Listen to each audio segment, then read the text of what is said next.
श्रीमद् भगवद गीता का छठा अध्याय ध्यान योग केवल एक साधना का तरीका नहीं है। यह अध्याय आत्मा की उस यात्रा का मार्गदर्शन करता है जो भौतिक संसार की चकाचौंध से निकलकर परम सत्य की ओर बढ़ती है। ध्यान योग का अर्थ केवल आंखें बंद करके बैठ जाना नहीं है, बल्कि यह उस आंतरिक प्रक्रिया की बात करता है जहां साधक अपने मन, इंद्रियों और इच्छाओं पर पूर्ण नियंत्रण स्थापित करता है और अंततः परमात्मा में स्थित हो जाता है। भगवान श्री कृष्ण कहते हैं, जो व्यक्ति बिना किसी स्वार्थ के अपने कर्तव्यों का पालन करता है और कर्मफल की इच्छा नहीं करता, वही सच्चा योगी है। इस अध्याय में एक सच्चे योगी के लक्षणों का वर्णन किया गया है, जो अकेले एकांत में ध्यान करता है।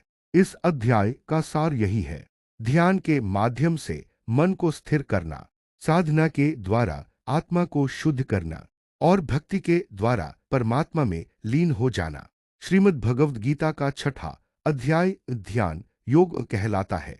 यह अध्याय भगवान श्री कृष्ण और अर्जुन के संवाद का एक अत्यंत गूढ़ हिस्सा है, जिसमें श्री कृष्ण योगी के लक्षण, साधना की विधि और ध्यान की उच्च अवस्था का वर्णन करते हैं।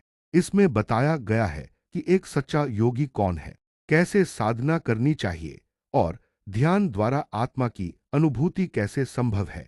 श्री कृष्ण कहते हैं, जो कर्म का फल नहीं चाहता वही सच्चा सन्यासी और सच्चा योगी है। कर्म से भागना सन्यास नहीं है, बल्कि निष्काम भाव से कर्म करना ही असली योग है। एक ऐसा साधक जो बिना किसी स्वार्थ के अपने कर्म करता है, जो अपने मन, इंद्रियों और इच्छाओं पर नियंत्रण रखता है, वही योगी बनने के योग्य होता है। भगवान कहते हैं, योगी को एकांत स्थान में रहकर मन को एकाग्र करना चाहिए। वह अपने आसन को स्थिर करे, न बहुत ऊंचा हो न बहुत नीचा। सिर, गर्दन और शरीर को सीधा रखते हुए मन को एक ही लक्ष्य परमात्मा में लगाकर साधना करे। यहाँ भगवान ने एक आदर्श ध्यान की विधि बताई है: एक शांत स्थान, नियमित अभ्यास, संयमित जीवन शैली और सबसे आवश्यक मन की स्थिरता। ध्यान का सार यही है: मन को बाहर की वस्तुओं से हटाकर भीतर परमात्मा में केंद्रित करना। अर्जुन प्रश्न करते हैं, हे माधव, मन अत्यंत चंचल और बलवान है, इसे वश में करना बहुत कठिन लगता है। यह वायु की तरह उड़ता है, इसे कैसे रोका जाए? भगवान श्री कृष्ण उत्तर देते हैं, मन को संयम और वैराग्य से नियंत्रित किया जा सकता है।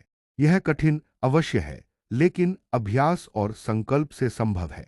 यह संवाद हर उस साधक के लिए है जो ध्यान करते समय मन की चंचलता से परेशान होता है।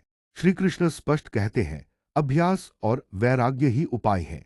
फिर अर्जुन एक गूढ़ प्रश्न पूछते हैं, हे प्रभु, यदि कोई साधक मन को वश में करने से पूर्व मृत्यु को प्राप्त हो जाए तो उसका क्या होता है? क्या वह नष्ट हो जाता है? भगवान श्री कृष्ण उत्तर देते हैं, नहीं अर्जुन, ऐसा नहीं होता। योगभ्रष्ट व्यक्ति पुण्य लोकों में जाता है और फिर उत्तम कुल में जन्म लेता है। वह पिछले जन्म की साधना को आगे बढ़ाता है और अंततः आत्म साक्षात्कार की ओर बढ़ता है। यह श्लोक यह सिद्ध करता है कि आध्यात्मिक प्रयास कभी व्यर्थ नहीं जाता।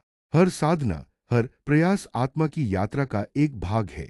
भगवान श्री कृष्ण कहते हैं, सभी तपस्वियों, ज्ञानी जनों और कर्मयोगियों में योगी सबसे श्रेष्ठ होता है, और उन योगियों में भी जो भक्तिभाव से मेरी आराधना करता है, वह मुझसे अत्यंत निकट है।